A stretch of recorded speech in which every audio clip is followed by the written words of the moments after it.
দিনের শেষে আমি সৃজিতা আরো একবার আপনাদের সামনে হাজির হয়ে গিয়েছি। আচ্ছা, কোথায় আছে বলুন তো? আজকে আমি আছি পানিহাটি বিধানসভা কেন্দ্রে। পানিহাটির দিকে যদি একটু নজর দিই, মোটামুটি এখানে তৃণমূলের রাজ দীর্ঘদিন ধরেই চলছে। নির্মল ঘোষ একটি নাম, সেই নামটা কেন আলাদাভাবে উল্লেখ করছি তার কারণ বিরোধীরা বলে থাকেন যে এখানে ওই ঘোষ পরিবারের একেবারে পরিবারতন্ত্র চলছে, মানে একা নির্মল ঘোষ নয়, তার ছেলে মেয়ে সকলেই কোনো না কোনোভাবে শাসক দলের সঙ্গে যুক্ত তো বটেই, এছাড়াও গুরুত্বপূর্ণ পদের অধিকারী বারবার থেকেছেন। এবার যদিও এই লড়াইতে নির্মল ঘোষ দাঁড়াচ্ছেন না, তার ছেলেকে সেই জায়গায় দাঁড়িয়ে দিয়েছেন। পানিহাটি বললে আরো একটা বিষয় মাথায় রাখতে হবে, অভয়া কাণ্ডের কথা, আরজিকর কাণ্ডের কথা, যে ঘটনার পর গোটা রাজ্য, গোটা দেশ, শুধু নয় গোটা বিশ্ব লড়ে গিয়েছিল। হ্যাঁ, আজকে সেই পানিহাটিতে আমি সৃজিতা রয়েছি দিনের শেষে একেবারে ভোটের আবহকে বোঝার জন্য। এবারে যারা যারা লড়াইয়ের ময়দানে রয়েছেন, সিপিআইএম এর তরফ থেকে একজন প্রার্থীকে দেওয়া হয়েছে এবং অপরদিকে তৃণমূল কংগ্রেসের তরফ থেকে শুরুতেই বললাম নির্মল ঘোষের ছেলে তিনি দাঁড়াচ্ছেন তীর্থঙ্কর ঘোষ। আর বিজেপির তরফ থেকে কে দাঁড়াচ্ছেন? দেখুন, অভয়ার মা তিনি নিজেই বলে দিয়েছেন যে তিনি এই কেন্দ্র থেকে লড়াই করবেন। তবে হ্যাঁ, কিছু আইনি জটিলতাও রয়েছে তার এই সিদ্ধান্তে গ্রহণে। যদি সেই আইনি জটিলতাকে পেরোনো যায়, হতেও পারে তিনি বিজেপির টিকিটে এই কেন্দ্র থেকে লড়াই করবেন। তাহলে লড়াইটা ঠিক কিরকম হতে চলেছে চলুন আজকে কে প্রার্থী আছে দেখি, তারপরে বিধানসভা, অভয়াকাণ্ড, এই সমস্তটা নিয়ে কথা বলবো। একটু আগে এগোনো যাক, দেখা যাক যে সামনে কারা রয়েছেন আজকের প্রচারে। সিপিআইএম এর প্রার্থী, বাম সমর্থিত সিপিআইএম প্রার্থী কলতান দাশগুপ্ত, তিনি আজকে প্রচার পর্বে রয়েছে। চলুন তার কাছে এগিয়ে যাওয়া যাক।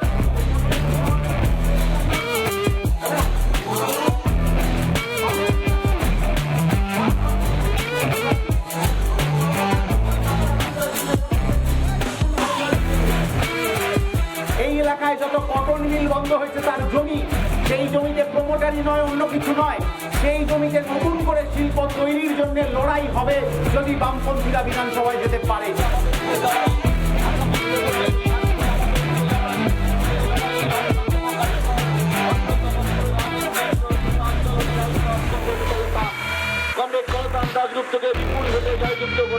কলতানদাকে ইতিমধ্যে আমরা পেয়ে গেছি। কলতানদা একদম উপরে যেখানে ফ্ল্যাট থেকে যেখানে হাট নাড়ছে প্রত্যেকের সঙ্গে কথা বলছেন, কিরকম চলছে প্রচার পর্ব? প্রচারটা আপনি দেখছেন, সাধারণ মানুষের সাড়া আছে, এই সাড়াটা আরো বাড়বে বলেই আমাদের মনে হয়। আচ্ছা, কলতানদা দিকে দিকে ঘুরছেন আপনি বেশ কয়েকদিন ধরে, এখন বিষয়টা হচ্ছে পানিহাটির সমস্যা কি কি আছে যে সমস্যার সমাধান হচ্ছে না? পানিহাটি একটা মিউনিসিপ্যালিটি চলছে এত বছর ধরে, পরিশ্রুত পানীয় জলের কোনো ব্যবস্থা নেই 24 ঘন্টা। জঞ্জাল ফেলার কোনো জায়গা নেই, যত্রতত্র পড়ে থাকে মাঠে, রাস্তায়, আপনি দেখতে পাবেন যাতায়াতের পথে। সকালের বৃষ্টিতে গোড়ালি ডুবে গেছে জলে। একটা মিউনিসিপ্যালিটি চলছে যেখানে কাঁচা রাস্তা আছে এবং এমন একটা জায়গা যেটা একটা বিরাট শিল্পাঞ্চল ছিল, প্রচুর কটন মিল ছিল, বেঙ্গল কেমিক্যাল ছিল, সেগুলো ধীরে ধীরে বন্ধ হয়ে যাচ্ছে। সেখানে নতুন কোনো শিল্প তৈরি হচ্ছে না, যেগুলো টিম করে জ্বলছে সেখানেও নতুন কোনো কাজের সুযোগ হচ্ছে না। আমরা এই অবস্থার পরিবর্তন চাইবো বলে মানুষের কাছে যাচ্ছি, মানুষও তাদের মতামত দিচ্ছেন যে এই অবস্থার পরিবর্তন দরকার। এইখানে আমার একটা প্রশ্ন রয়েছে, নির্মল ঘোষ এখানে দীর্ঘদিনের বিধায়ক এবং একটা অভিযোগ বিরোধীরা করে থাকেন, আপনারও একই অভিযোগ কিনা আমি জানতে চাই, যে এখানে নির্মল ঘোষের পরিবারতন্ত্র চলে। অনেকে বলে যে তৃণমূলের অন্তরেও এই আলোচনা হয়, এটা কি বাস্তব? সাধারণ মানুষকে আপনি জিজ্ঞেস করুন যে একই পরিবার থেকে চাকরি, সেই পরিবার থেকেই কাউন্সিলর, সেই পরিবার থেকেই বিধায়ক, এটা গোটা পশ্চিমবাংলার চিত্র।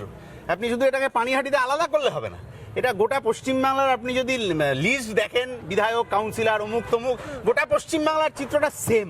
আমরা বলছি কোনো পরিবারের লোক যারা রাজনীতি করেন তার পরিবারের অন্য লোকের রাজনীতি করার অধিকার আছে, কিন্তু শুধু আমার আগের প্রজন্মের নেতা রাজনীতি করতেন বলে আমি এসে ক্ষমতায় বসে যাব, সেইটা কোনো কাজের কথা না। তাকে রাস্তার লড়াইতে এবার তো তার ছেলেকেই টিকিট দেওয়া হয়েছে। কেন দেওয়া হয়েছে সেটা তৃণমূলই জানে, কেন দেওয়া হয়েছে সেটা ওরা বলতে পারবে, কিন্তু কথাটা হচ্ছে যে মানুষের জন্য যে কাজ করার কথা ছিল সেটা তৃণমূল এবং রাজ্য সরকার গত কয়েক বছরে করে উঠতে পারেননি।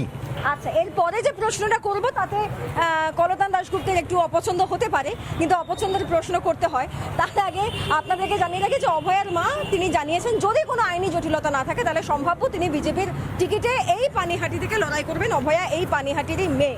এখন বিষয় হচ্ছে আগে তার বক্তব্যটা শুনুন, অভয়ার মায়ের বা অভয়ার পরিবারের বক্তব্যটা শুনুন। এটা আমি কালকে ডিসাইড করেছি যে বিজেপির প্রার্থী হয়ে আমি দাঁড়াতে চাই। কেন এই ডিসাইডটা কেন হলো একদম শেষ মুহূর্তে? এই মুহূর্তে শেষ মুহূর্তে নয়, প্রথম থেকেই আমাদের বলা হচ্ছিল, কিন্তু আমি রাজি ছিলাম না। কিন্তু আমি দেখলাম যে নারীদের নিরাপত্তা এবং নারী সুরক্ষা আর যে রন্ধে রন্ধে পশ্চিমবঙ্গের দুর্নীতি, কোনো মানুষই ভালো নেই। তাই আমি এই তৃণমূলের পুরো মূলটাকেই উপড়ে ফেলার জন্য আমি বিজেপিতে যোগ দিয়েছি। এখন বিষয়টা হচ্ছে যে কলতান দাশগুপ্ত এই অভয়াকাণ্ডের জন্য জেলে চলে গিয়েছিলেন, তারপরে জেল থেকে বেরিয়ে এসেছেন, তারপরে নানা প্রতিবাদ আমরা দেখতে পেরেছি। কিন্তু অভয়ার পরিবার তো বলছেন যে আপনারা কেবলমাত্র নিজেদের রাজনৈতিক স্বার্থে অভয়ার ঘটনাকে ব্যবহার করেছেন। আপনার টিভি চ্যানেলেই আপনি যে পুরনো ভিডিও দেখালেন, বক্তৃতা ইত্যাদি, সেখানে আপনি পুরনো ভিডিও দেখবেন যে লাখো লাখো মানুষ পানিহাটিতে রাত দখলে নেমেছিলেন, কলকাতায় নেমেছিলেন, কি মুম্বাইতে নেমেছিলেন, কি আটলান্টায় নেমেছিলেন। সেই লাখো কোটি মানুষ একটাই বিশেষ উদ্দেশ্য নিয়ে এই অভয়ার আন্দোলনে নেমেছিলেন, যে উই ওয়ান্ট জাস্টিস। আপনি খানিকক্ষণ আগে পছন্দ অপছন্দের কথা বলছিলেন না, প্রশ্ন পছন্দ অপছন্দ। আমাদের হচ্ছে একটাই অপছন্দের তালিকায় একটাই জিনিস রয়ে গেছে, যে এখনো অভয়ার বিচারটা হলো না। এইটাই আমাদের অপছন্দের একমাত্র টপ প্রায়োরিটিতে আমাকে আছে। একটা কথা বলুন, যদি আজকে বিজেপির হয়ে সত্যি অভয়ার মা দাঁড়ান সেই টিকিটে, তাহলে উনি বিচার পাবেন? আপনি একজন রাজনীতিবিদ হিসেবে কি মনে করেন, উনি বিচার পাবেন, ওনার মেয়ে বিচার পাবেন? আমরাও তো কাকিমার সাথে একই কথা এতদিন ধরে বলে এসেছি, যে কাকিমা যে 50টা প্রশ্ন করেছিলেন সিবিআইকে, সেই 50টা প্রশ্নের উত্তর দ্রুত দিতে হবে। এটা তো আমরা কাকিমার সাথে গলা মিলিয়েই বলেছি। আমরাও তো এই কথা কাকিমার সাথে, কাকুর সাথে গলা মিলিয়ে বলেছি যে সিবিআই এর হলফনামা বদলে গেল হঠাৎ করে, কেন হলো? কাকু কাকিমা এই আরতি জানিয়েছিলেন যে স্বরাষ্ট্রমন্ত্রী এলেন যেদিন, কাকু কাকিমা চিঠি লিখলেন যে রাজ্য পুলিশের ওপর ভরসা নেই, তারপর স্বরাষ্ট্রমন্ত্রী উত্তর 24 পরগনায় এলেন, ওদের বাড়িতে একবার যাওয়ার প্রয়োজন কেন বোধ করলেন না? এই কথা তো আমরা বলে এসেছি, কাকু কাকিমাও বলেছেন। তাহলে আমাদের এইটাই কথা, বিচার দ্রুত দিতে হবে। সিবিআই কেন বিচার দ্রুত দিতে পারছে না, কাকিমার করা 50টা প্রশ্নের উত্তর সিবিআই কবে দেবে, সেটা এখনো আজকের দিনে দাঁড়িয়েও আমরা জানতে চাই। তো বেশ, এবার আমার আরেকটা প্রশ্ন রয়েছে, কলতান দাশগুপ্তের যদি সামাজিক মাধ্যম দেখা যায়, বা যারা সেই সামাজিক মাধ্যম চালান সেটা যদি দেখা যায় যে এই অভয়া কাণ্ডকে সামনে রেখে প্রচুর পোস্টার তৈরি হয়েছে, এখন আমার প্রশ্ন হচ্ছে, আপনার তো ইউএসপি বেরিয়ে যাচ্ছে, মানে আপনার বিরোধিতাতেই যদি অভয়ার মা দাঁড়িয়ে পড়েন আপনার মুখোমুখি লড়াইতে, তাহলে আপনি কোথায় দাঁড়িয়ে থাকবেন? আমি রাস্তায় দাঁড়িয়ে থাকবো, যেখানে ওই রাত দখলের সময় যেদিন আমি শ্যামবাজারের মোড়ে দাঁড়িয়েছিলাম, আমি নই, আমরা তো আমিতে শিখিনি। গাড়ি আটকানোর সময়ও আমি একা নই, আরো বহু মানুষ যেমন রাস্তায় দাঁড়িয়েছিলেন। বামপন্থীরা চিরকাল রাস্তাতে দাঁড়ানো পছন্দ করে, রাস্তাতেই দাঁড়াবে। বেশ, আচ্ছা, এখানে আরো কয়েকজন রয়েছে যাদের মধ্যে কেউ কেউ লাল পতাকার সঙ্গী কমরেড রয়েছেন, সাধারণ মানুষও বোধ করে রয়েছেন। কি মনে হচ্ছে এবার পানিহাটিতে কি হবে? আমরা অভয়ার যতক্ষণ না বিচার আমরা পাচ্ছি, আমরা রাস্তা ছাড়ছি না। কিন্তু যদি সত্যি অভয়ার মা বিজেপি টিকিটে দাঁড়িয়ে যান, তাহলে আপনাদের অবস্থান একটু দুর্বল হয়ে যাবে না? বললাম তো, আমরা অভয়ার বিচার না পাওয়া পর্যন্ত আমরা রাস্তা ছাড়ছি না। না, আমাকে একটা কথা, রাস্তা দখল করে আছি, ছিলাম, থাকবো। না, আমাকে একটা কথা বলুন, আপনাদের এবারে পানিহাটির লড়াইটাকে কেবলমাত্র অভয়াকে কেন্দ্র করে? অবশ্যই এটা একটা বড় বিষয়, যেটাকে কেন্দ্র করে পুরো পানিহাটি তথা পুরো ভারতবর্ষ যেভাবে জড়ো হয়েছে, যেভাবে প্রতিবাদ করেছে, আগামী দিনেও যদি এই ধরনের কোনো ঘটনা ঘটে আমরা প্রতিবাদে থাকবো, আছি এবং আগামী দিনেও থাকবো। বেশ, পানিহাটির আর কি সমস্যা যেগুলো দূর হওয়া দরকার বলে আপনার মনে হয়? গোটা পানিহাটিটায় গত 1.5 দশকে তৃণমূল সরকারের আমলে নরকে পরিণত হয়েছে। এখন যিনি বিধায়ক, তিনি 25 বছর পানিহাটির বিধায়ক। পানিহাটিতে শুধু নীল সাদা রং করা ছাড়া উনি কিচ্ছু করেননি। ওনার ছেলের বউকে চাকরি দিয়েছিলেন দুর্নীতি করে, গোটা রাজ্যের মানুষ দেখেছেন। পানিহাটি পৌরসভাটাকে লুটের রাজত্ব করেছেন। রাস্তা দিয়ে যাবেন, দুর্গন্ধময় পানিহাটি, অন্ধকার পানিহাটি, খানাখন্দে ভরা পানিহাটি। তবু তো মানুষ ভোট দিচ্ছে, মানে 11 সাল থেকে রয়েছেন আপনি, ভাবুন, আবার 26-এর ভোট চলে এলো, তবু তো মানুষ ভোট দিচ্ছেন। কেন দিচ্ছে? ভোট দিচ্ছে না তৃণমূল। যারা পানিহাটির পৌরসভা দেখেছে 2013 সাল থেকে গায়ের জোরে তৃণমূল পানিহাটিতে পৌরসভা থেকে শুরু করে সব ভোট লুট করেছে। এই নির্বাচনে আমরা অভয়ার বিচারের দাবিতে লড়বো, পানিহাটিকে রক্ষা করবার দাবিতে লড়বো। তৃণমূল কংগ্রেসের জামানত বাজেয়াপ্ত হবে পানিহাটিতে। একটা কনফিডেন্স, পরিবারতন্ত্র, তার লুটের রাজত্বের অবসান ঘটবে পানিহাটিতে। পানিহাটির মানুষ তৈরি হচ্ছে, যারা সেটিং করেছে, বিজেপির সাথে সেটিং করে তৃণমূলকে জেতানোর ব্যবস্থা করছে, তাদের কবর হবে এবার। কারা সেটিং করছে? আপনারা? বিজেপি যারা সেটিং করে অভয়াকে বিচার দেয়নি, যারা সেটিং করে সারদা মামলার বিচার করেনি, ইডির তল্লাশি চলাকালীন মুখ্যমন্ত্রী ফাইল নিয়ে চলে এলেন, অরবিন্দ কেজরিওয়াল গ্রেপ্তার হয়, হেমন্ত সোরেন গ্রেপ্তার হয়, পিসি ভাইপো গ্রেপ্তার হয় না। রাজ্যের মানুষ প্রশ্ন করছে, সিপিআইএম নয়। দেখুন, আমাকে দাদা দুটো নাম বলছে, এটা পছন্দের নাম বলুন তো, মমতা বন্দ্যোপাধ্যায়, শুভেন্দু অধিকারী। কি একটা কোন একটা নাম পছন্দ হচ্ছে আপনার? আমার কোনোটাই পছন্দ না। আচ্ছা, কলতান দাশগুপ্ত, মানস মুখার্জি, দুটোকেই পছন্দ আমার। দুটোকেই পছন্দ। আচ্ছা ঠিক আছে, চলুন এগিয়ে আসুন, একটু কলতান বাবুকে আবার খুঁজে নিই, তিনি কোথায় রয়েছেন, তার সঙ্গে আরো একটু কথা এগোনো যাক।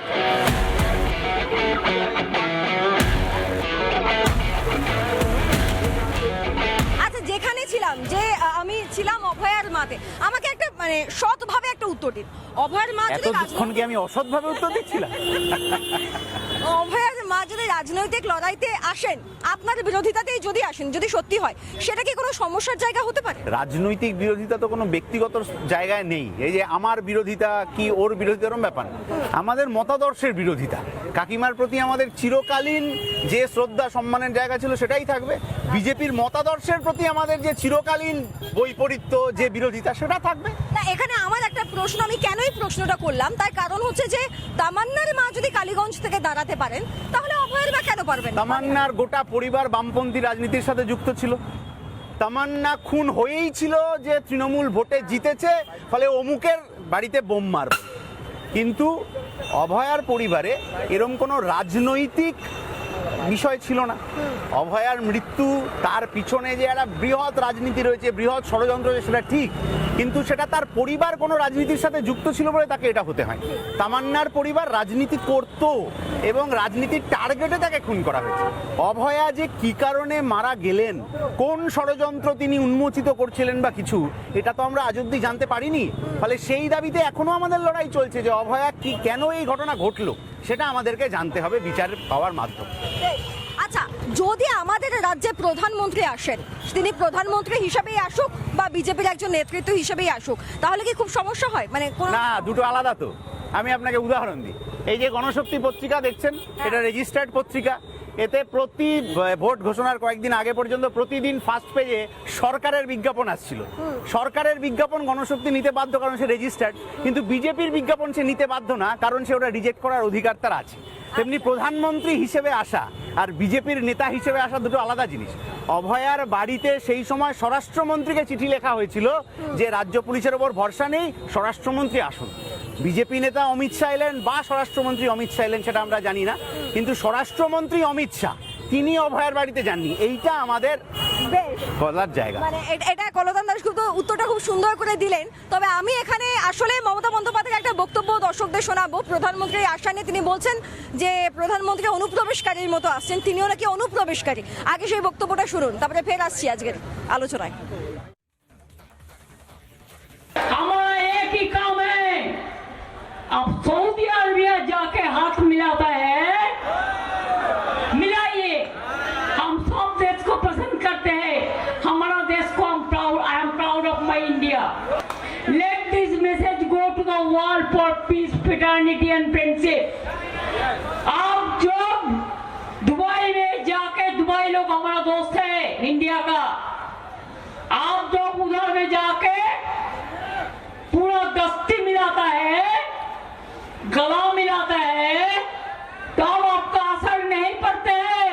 वो हिंदू और मुसलमान है, और इंडिया आके आप भूल जाता है, आप बोलते हैं इसको नाम कर दो, उसको नाम कर दो, ये सब इन्फिल्ट्रेटर्स है।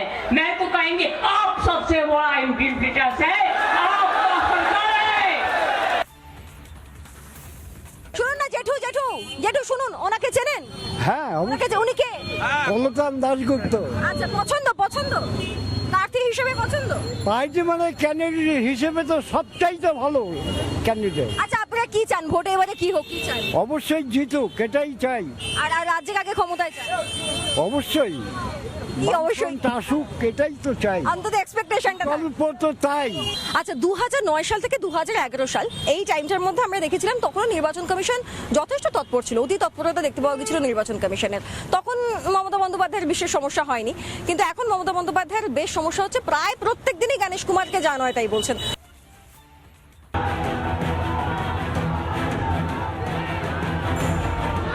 শনিবারের পর রবিবার ফের উত্তপ্ত বরাহনগর। সজল ঘোষের প্রচারে তৃণমূলের অসভ্যতা। ছেড়ে দেওয়ার পাত্র বিজেপিও নয়, ইটের বদলে পাটকেলে জবাব গেরুয়া শিবিরের। আজকে যখন এই মিছিল চলছিল সেই মিছিল থেকেও কিন্তু তৃণমূলের কয়েকজন কর্মী সমর্থক তারা রাস্তার ধারে দাঁড়িয়ে এই মিছিলকে কেন্দ্র করে, বিজেপির এই মিছিলকে কেন্দ্র করে কিন্তু রীতিমতো জয় বাংলা স্লোগান দিতে তৃণমূল বিজেপির সংঘর্ষ একেবারে শুরু হয়ে যায়। শনিবার সজল ঘোষের ব্যানারের গেট খুলে দিয়েছিল তৃণমূল, বদলে টাঙিয়েছিল সায়ন্তিকা বন্দ্যোপাধ্যায়ের ব্যানার। আর এই নিয়েই শনিবার তুলকালাম হয় বরাহনগরে।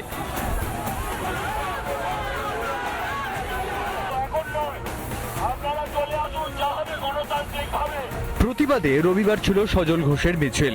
উপস্থিত ছিলেন কেন্দ্রীয় প্রতিমন্ত্রী সুকান্ত মজুমদার, মানিকতলার বিজেপি প্রার্থী তাপস রায়ও। সেখানেও অসভ্যতা তৃণমূলের। পেরেছে তারা হাঁটতে চলেছে, তাই এখন এই ধরনের নানা রকম উস্কানিমূলক কার্যকলাপ করে আমাদের প্রচারকে বাধা দেওয়ার চেষ্টা করছে। এইভাবে কোনো লাভের লাভ হবে না, কাজের কাজ হবে না। আমরা তো ভয় পাওয়ার পাত্র নই। ওরা জয় বাংলা করলে পরে আমরা জয় শ্রীরামও শুনিয়ে দেবো, লুঙ্গি সামলাও শুনিয়ে দেবো। যতই জয় বাংলা স্লোগান দিক না কেন, ওটা বাংলাদেশের মুজিবুর রহমানের স্লোগান। পশ্চিমবাংলার জনতা জনার্দন, পশ্চিমবাংলার জনগণ আর যাই হোক পশ্চিমবঙ্গকে পশ্চিম বাংলাদেশ হতে দেবে না।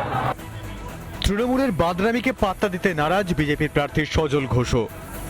বিভিন্ন রাজনৈতিক দলকে তো সুযোগ দিয়েছেন, একটা বার ভালো না লাগলে 5 বছর বাদে পাল্টে দেবেন।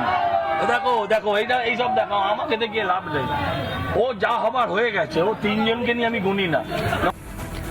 বরাহনগরের উপনির্বাচনে জিতে বিধায়ক হয়েছিলেন অভিনেত্রী সায়ন্তিকা বন্দ্যোপাধ্যায়। তারপর থেকে এলাকার লোকজন তার টিকিটুকুও দেখতে পায়নি। জনরসের চোটে ঘুম উড়েছে টলিউড অভিনেত্রীর। সজল ঘোষের কার্পেট প্রচারে থরহরিকম্প তৃণমূল শিবির। মাননীয়া, বিজেপিকে ভয় দেখাতেই কি গুন্ডামি? বরাহনগর থেকে এলিনা ভট্টাচার্যের রিপোর্ট, রিপাবলিক বাংলা।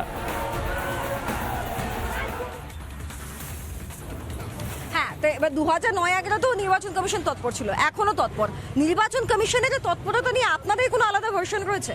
নির্বাচন কমিশন এসআইআর এর প্রক্রিয়ার বিরোধিতা তো আমরা করেইছি, যে এই এসআইআর প্রক্রিয়া যেভাবে ধর্ম, জাত ইত্যাদি দেখে এটা মানুষের ওপর চাপিয়ে দেওয়া হলো, অ্যাডজুডিকেশনের যা লিস্ট বার করা হলো, আন্ডার অ্যাডজুডিকেশন বলে কোনো শব্দ রিপ্রেজেন্টেশন অফ পিপলস অ্যাক্টে নেই।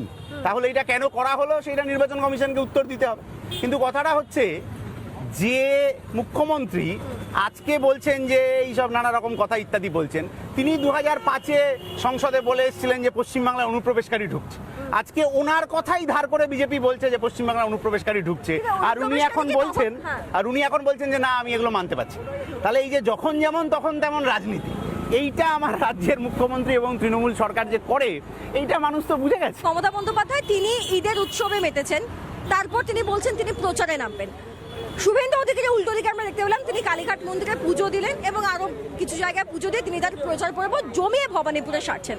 এখন আমার প্রশ্ন হচ্ছে, কলতান দাশগুপ্তা, আপনি কি করে আপনার প্রচারটা শুরু করেছিলেন? মানে তো মানুষের মাঝখানে থেকে নিজের প্রচার শুরু করেছে। এই যে সাধারণ মানুষ রয়েছেন, প্রথম দিন থেকে বাড়ি বাড়ি গেছি।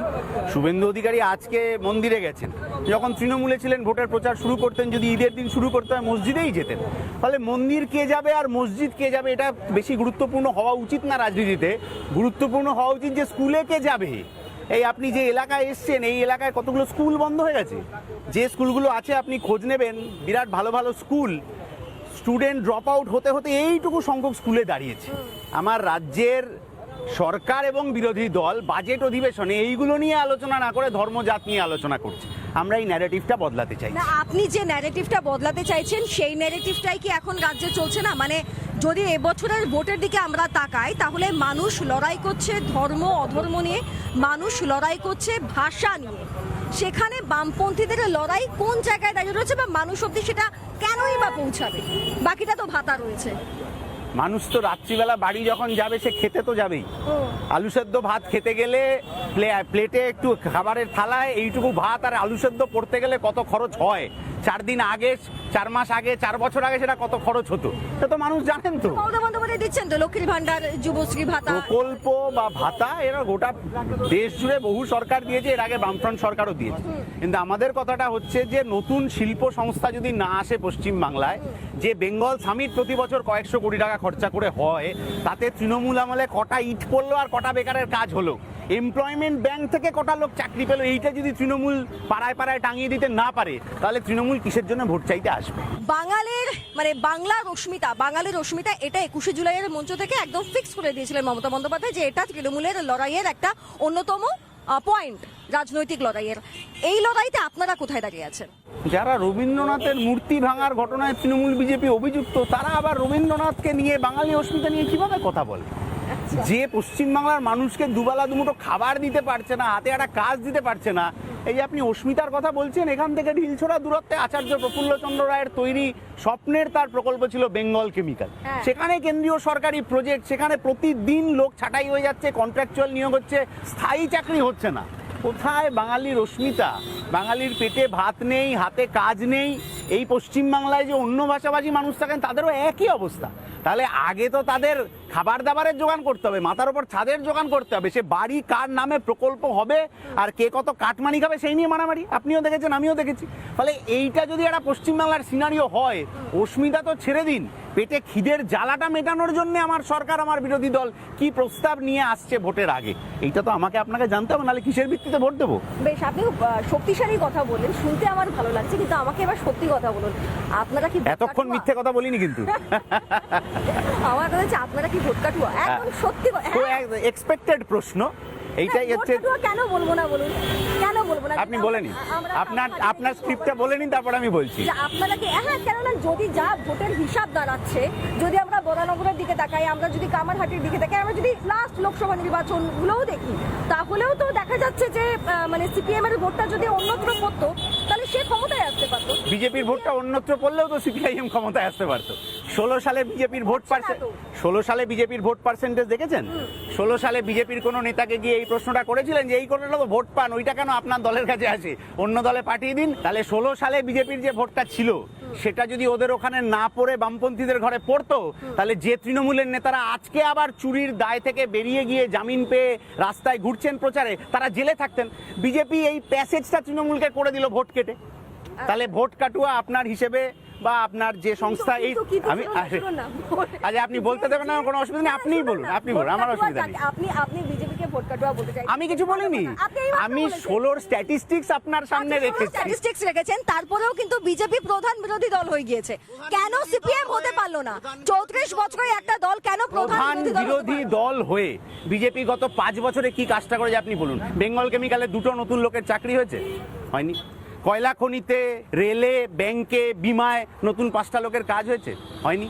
তাহলে প্রধান বিরোধী দল হয়ে গোটা দেশে সরকার চালিয়ে বিজেপি মানুষের জন্য, বাংলার মানুষ ছেড়ে দিন, অন্য রাজ্যের মানুষের জন্য স্থায়ী কাজের কি ব্যবস্থা করেছে? বিজেপি এনেছে শ্রম কোড।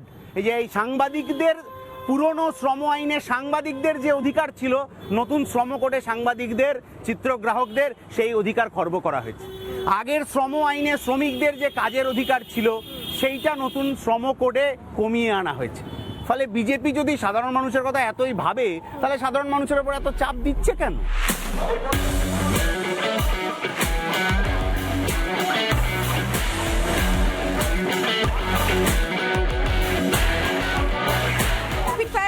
দুটো করে নাম, একটা নাম চুজ করতে হবে, উত্তর দিতেই হবে। দেখা যাক, যদি অভয়ার মা লড়াইতে থাকেন, অভয়ার মা, তীর্থঙ্কর ঘোষ, যে কোনো একটা নাম। হ্যাঁ, যদি অভয়ার মা লড়াইতে থাকেন, রাজনৈতিক লড়াইতে, যদি ফাইনালি তার নাম থাকে পানিহাটি থেকে, তাহলে অভয়ার মা এবং তীর্থঙ্কর ঘোষ, এই দুটো নামের মধ্যে একটা নাম চুজ করুন। ওই দুটো নামের মধ্যে আমি একজন প্রার্থী, আমার নাম নেই, আমি চুজ করে দেবো। এটা কি ধরনের র্যাপিড ফায়ার হচ্ছে আমি বুঝতে পারছি না।